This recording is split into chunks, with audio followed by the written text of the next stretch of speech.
میرے نبی پاک صلی اللہ علیہ وسلم نے پہلے مرد کو حکم دیا، فرمایا حوصلہ بڑا کر، حوصلہ بڑا۔ فرمایا عورت ٹیڑھی پسلی سے پیدا ہوئی ہے تو یہ ٹیڑھی ہے، سیدھی کرنے کی کوشش کرو گے تو ٹوٹ جائے گی، لیکن سیدھی ٹیڑھی کے ساتھ گزارا کرو۔ لفظ بڑے حسین ہیں حدیث میں، جاگ رہے ہیں آپ لوگ جی؟ بڑے حسین لفظ ہیں۔ حضور نے فرمایا اگر تمہیں اپنی بیوی کی کچھ عادتیں ناپسند ہیں تو اس سے بغض نہ رکھو، بیوی سے بغض نہ رکھو۔ اگر کچھ عادتیں ناپسند ہیں تو کچھ ایسی بھی ہوں گی جو تمہیں بڑی پسند ہو، جو پسند ہے ان پر توجہ کرو۔ ڈاکٹر اقبال، علامہ اقبال کہتے ہیں میرے پاس ایک آدمی آیا، اس نے آ کر کے کہا کہ میں اپنی بیوی کو طلاق دینا چاہتا ہوں۔ پہلے اس نے مرضی کی شادی کی، میں وہ بات شروع میں کہہ چکا ہوں، بچے نوجوان انہوں نے ایک سنت بڑی حفظ کر لی ہے، کہتے ہیں مولوی صاحب سنت ہے مرضی کی پسند کی شادی کرنا جائز ہے۔ میں کہ صرف یہی جائز نہیں، اور بھی بڑی سنتیں ہیں، کسی اور پہ بھی توجہ کریں آپ حضرات، اور بڑی ذمہ داری سے بات کہہ رہا، نوجوان زیادہ غور کریں، باقی جوانوں تک میری بات پہنچائیں۔ شادی بیاہ کے معاملے میں جذباتی پن کا کبھی مظاہرہ نہ کریں۔ آپ کے اندر کتنے بھی جذبات موجزن ہیں، یہ 2 3 4 منٹ کا رشتہ نہیں کہ ٹھیک ہے آپ دوست بدل لیں گے، یار بدل لیں گے، گاڑی بدل لیں گے، یہ نہیں جوتا ہے یہ فٹ نہیں آیا تو بدل لیں گے، یہ زندگی بھر کا معاملہ ہے۔ اس میں بزرگوں کی، سیانوں کی اور حکمت والے لوگوں کی رائے لیں، اس کو سمجھیں، پرکھیں، پھر نکاح کا فیصلہ کریں۔ اس کو کبھی جذباتی نہ لینا زندگی میں۔ نوجوان جذباتی ہو کے معاشرے کا، میڈیا کا شکار ہو کے شادی کرتے ہیں، پھر اسی تیزی کے ساتھ وہ ان رشتوں کو توڑ دیتے۔ میرے نبی پاک صلی اللہ علیہ وسلم نے فرمایا بغض نہ رکھو، کچھ عادتیں اگر ناپسند ہیں تو کچھ ایسی بھی ہوں گی جو تمہیں پسند ہوگی۔ ڈاکٹر اقبال کہتے ہیں ایک شخص میرے پاس آیا، میں لندن میں وکالت کرتا تھا، اس نے آ کے کہا کہ بیوی کو طلاق دینی ہے۔ میں نے کہا میں تجھے جانتا ہوں، تو نے تو پسند کی شادی کی ہے۔ کہا ہاں، اب میں طلاق دوں گا؟ کہتے میں نے اس کو کہا کہ بھائی تو سمجھ جا، کوئی بات نہیں، انسانوں کے اندر اختلاف رائے ہو جاتا ہے، تو نہ ایسا کر۔ نہیں جی مجھے دینی ہے۔ کہتے ہیں اس کے گھر والوں نے بھی سمجھایا، حتیٰ کہ بچی نے بھی معافی مانگی کہ مجھ سے بھول گئی تھی میں، غلطی ہو گئی، معاف کر دے۔ اس نے کہا نہیں، اب فیصلہ کر لیا تو کر لیا۔ کہتے ہیں اب میں تو وکیل تھا، میرا پیشہ تھا، جب اس نے مجھے کہا تو میں نے کیس دائر کر دیا، بحث ہوئی، فیصلہ جوان کے حق میں آنے لگا، طلاق کا وقت قریب آ گیا۔ جس دن فیصلہ ہونا تھا اس دن رات کو میرے پاس آیا، کہنے لگا سویرے کیس واپس لے لیں، میں نے نہیں طلاق دینی۔ میں نے کہا کیا ہوا؟ کہنے لگے اقبال یار عجیب بات ہوئی ہے، مسلمانوں کے رسول کی ایک حدیث پڑھ لی ہے، نبی پاک علیہ السلام کا ایک فرمان پڑھ لیا ہے۔ کہا وہ کیا؟ کہا حضور نے فرمایا اگر تمہیں اپنی بیوی کی بہت ساری عادتیں ناپسند ہو، ادھر دیکھو جو پسند ہے۔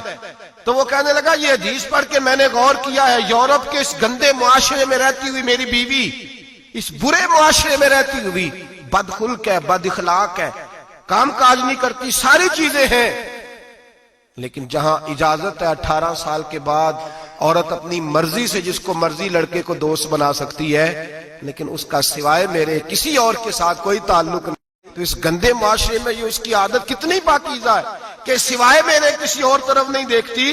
حضور کی اس حدیث نے مجھے اس کی اس اچھی عادت پر مائل کر دیا ہے۔ اقبال کہنے لگے اچھا اب میرے نبی نے تجھے مائل کیا ہے تو میں نہیں سویرے تیرا کیس واپس لوں گا۔ تو کیوں نہیں لے گا؟ کہنے لگے پہلے کلمہ پڑھ میرے رسول کا، مسلمان ہو جا، پہلے کلمہ پڑھ نبی پاک کا جنہوں نے تیرا گھر ٹوٹنے سے بچایا ہے۔ تو میرے بھائی مرد حوصلہ کرے، دلیری کرے۔ اگر وہ کہے نا کہ میں صاحب بہت بڑا ایسا ہوں تو میں بہرحال یہ ٹیڑھی لکڑی ہے اس کو سیدھا کرنے کی کوشش کرے گا تو ٹوٹ جائے گی۔ حوصلے کے ساتھ، دانائی کے ساتھ، حکمت کے ساتھ مرد زیادہ حوصلہ کرے گا، معاف کرے گا، بار بار معاف کرے گا تو گھر بچے گا۔ جتنا بڑا حوصلہ کرے گا اتنا اس کا گھر بچے گا۔ عورت کے لیے کیا حکم ہے؟ اللہ خیر فرمائے۔ اب حالات اس طرح کے کہ وہ کہتی ہے میں نے BA کیا ہوا ہے تو مجھے فارغ کر مجھے فارغ۔ اور عورت اشتعال انگیزی بھی دے لیتی ہے، اس کے لب و لہجوں میں بعض اوقات اتنی سختی ہوتی ہے۔ مائیں بہنیں ناراض نہ ہو، لیکن ایک شعوری بات کر رہا ہوں۔ آ کے لوگ مسئلہ پوچھتے ہیں، کہتے ہیں طلاق ہو گئی تو 3 طلاقیں دی تو کیا؟ میں کہا بھائی ہو گئی طلاق۔ کہنے لگے جناب میں غصے میں تھا۔ میں نے کہا طلاق تو خیر غصے میں ہی ہوتی ہے، لیکن مرد غصے میں طلاق دیتا ہے، غصے میں ہی دیتا ہے، لیکن ایک سوال میرے ذہن میں ہے، مرد کو غصہ کون دلاتا ہے؟ ایسے تو نہیں تھا نا کہ ریڑی والے سے ٹکر ہوگی تو گھر آ کے بیوی کو طلاق دے دی، یہ تھوڑی ہوتا ہے کہ باہر اس کی جو ہے وہ موٹر سائیکل کسی کے ساتھ ٹکرا گئی تو اس نے کہا مجھے غصہ چڑھ گیا تو میں گھر آ کے غصے، طلاق غصے میں ہوتی ہے، پر غصہ کون دلاتا ہے؟ وہ بات ایسی کرتی ہے، اتنی سخت بات کرتی ہے. ایک ہمارے بزرگ ہے شاہ صاحب، تو میرے پاس اپنے ایک عقیدت مند کا کیس لے کر کے آ گئے، مجھے آ کہنے لگے ان کی بات سنیں. میں نے کہا یار تیرے 6 بچے اور آپ یقین کریں میری آنکھوں میں آنسو ان بچوں کو دیکھ، اتنے خوبصورت بچے. تو میں نے کہا کہ کیوں تو نے طلاق دی؟ کہنے لگا اس نے کوئی 1 دفعہ نہیں 100 دفعہ مانگی ہے. اور کل تو اس نے جملہ اس طرح کا، جب طلاق ہوئی تو اس دن اس نے جملہ اتنا سے، اس نے مجھے کہا اگر باپ کا ہے تو دے طلاق. اب لوگ بھی 100 کھڑے تھے تو میری غیرت کا مسئلہ بن گیا. تو اشتعال کون دلاتا ہے؟ اب سنیں ترمذی کی حدیث، میرے نبی کریم سید عالم صلی اللہ علیہ وسلم نے فرمایا 500 سال لگیں گے جنت میں جانے میں. اتنی دور بندہ ہوگا کہ 500 سال کا سفر ہے، اتنی پہلے جنت کی خوشبو آنے لگ جائے گی.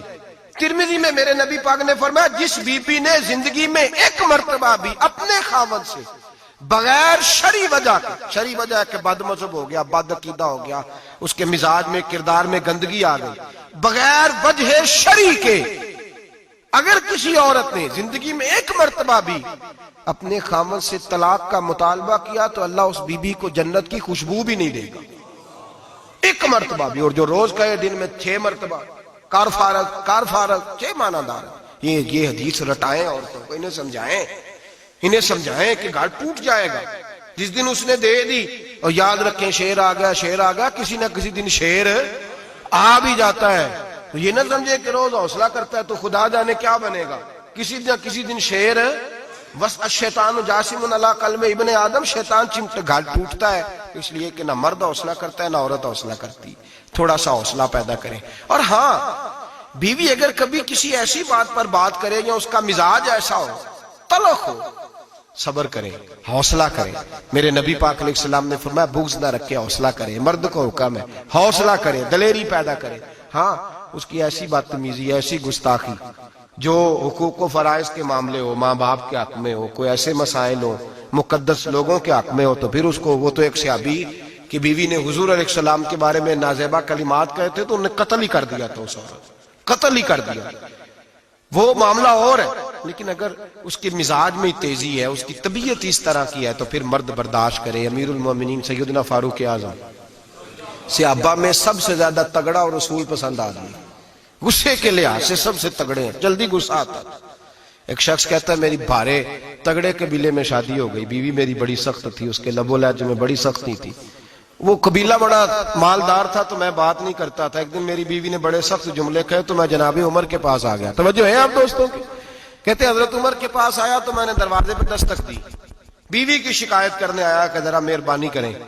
تو کہتے ہیں جناب عمر اندر سے اٹھے تو ان کی زوجہ بولنے لگی، کہنے لگی بس آ گیا آپ کو کوئی بلانے والا؟ ابھی 5 منٹ نہیں ہوئے تھے آپ کو آئے. سارا دن آپ مسجد میں رہتے ہیں، ساری رات آپ چہرے پہ نقاب ڈال کے گلیوں میں گھومتے ہیں، اتنی ڈیوٹی آپ کرتے ہیں، گھر یہ میرا اکیلی کا ہے، بچے میری تنہا کے، آپ کو کچھ خیال ہونا چاہیے، کچھ توجہ کریں. وہ شخص کہتا ہے وہ بی بی بولتی رہی اور جناب عمر ہنستے رہے، اور ان کی مسکراہٹ بھی میں سن رہا تھا. جب آپ بہت زیادہ مسکرائے نا تو وہ بھی مسکرانے لگی، زوجہ بھی مسکرانے لگی اور کہنے لگی اب کیا کہتے ہو؟ تو جناب عمر کہنے لگے کیا یہ رہا ہوں کہ اگر تیری بات ختم ہو گئی ہے تو میں جاؤں، اور اگر ہے تو میں کھڑا ہوتا ہوں، سنا لے کوئی اور بھی ہے تو. یہ بات کہہ کے باہر آئے نا جناب سیدنا عمر فاروق، تو وہ شخص کھڑا تھا. آپ نے فرمایا کیسے آئے ہو؟ کہنے لگا حضرت جی میری ایڈی تو نہیں ڈاڈی، میں تو آیا تھا اپنی بات کرنے، تو یہ تو لفظ زیادہ سخت ہے، وہ اتنی سخت نہیں ہے جتنی یہ ہے، تو ذرا قبیلہ سخت ہے تو میں شکایت کرنے آیا تھا. تو یہ تو آپ کا معاملہ بھی اسی طرح کا ہے. جناب عمر کا جو جواب ہے بڑا قیمتی ہے. آپ نے فرمایا میری بیوی میری ہر طرح کی خدمت کرتی. لفظوں کا حسن دیکھیں، ایسے نہیں کہ بیوی کوئی کام بھی نہ کرے اور مفت کی چڑھائی کرے، وہ بھی درست نہیں ہے. فرمایا میری بیوی میری ہر طرح کی خدمت کرتی ہے، میں گھر نہیں ہوتا تو میرے بستر کو پاک رکھتی ہے، کسی کی ضرورت نہیں میرے بستر کو دیکھ بھی جائے. میرے بچوں کو جب میں بستر پہ بلاتا ہوں آتی ہے، میرے بچوں کا خیال رکھتی ہے. میں باہر ہی رہتا ہوں گھر کے، لیکن گھر کی ذمہ داریاں ساری اس نے اپنے کندھوں پہ لے لی ہیں. فرمایا میرے مزاج میں جلال ہے، میں روز اونچا بولتا ہوں تو سنتی ہے. میری بیوی ہے نا، میں اس کا لباس ہوں، وہ میرا لباس ہے. کبھی کبھی وہ اونچا بولتی ہے تو میں بھی سن لیتا ہوں، بیوی جو میری ہے، میری بیوی ہے نا. ایک جملہ میرے اعلیٰ حضرت کا ہے اور اعلیٰ جملہ ہے، اگر آپ کی سمجھ میں آ گیا تو ٹھیک، ورنہ وضاحت ہو نہیں سکتی، جگہ ایسی ہے کہ وضاحت نہیں ہو سکتی۔ اعلیٰ حضرت فرماتے ہیں جب میاں بیوی ہوتے ہیں، اس رشتے میں کوئی ان کے پاس وہ کسی کے سامنے نہیں ہوتے، عجیب معاملہ ہے کہ جب جھگڑا کرتے ہیں تو ساری دنیا کو بتاتے ہیں، لڑائی کرتے ہیں تو ساری دنیا کو شامل کر لیتے ہیں، جب تو میاں بیوی تھا تو کوئی شامل نہیں تھا۔ فرمایا تو اس کا لباس ہے، وہ تیرا لباس ہے، تو اپنے جھگڑے میں بھی اب کسی کو شامل ہے، بہت مجبوری بانٹے تو قرآن نے حکم دیا ہے کہ دو ادھر سے لوگ بلاؤ، دو ادھر سے حکم بلاؤ، وہ بہت مجبوری، لیکن ہر بات ہی شیئر کرنا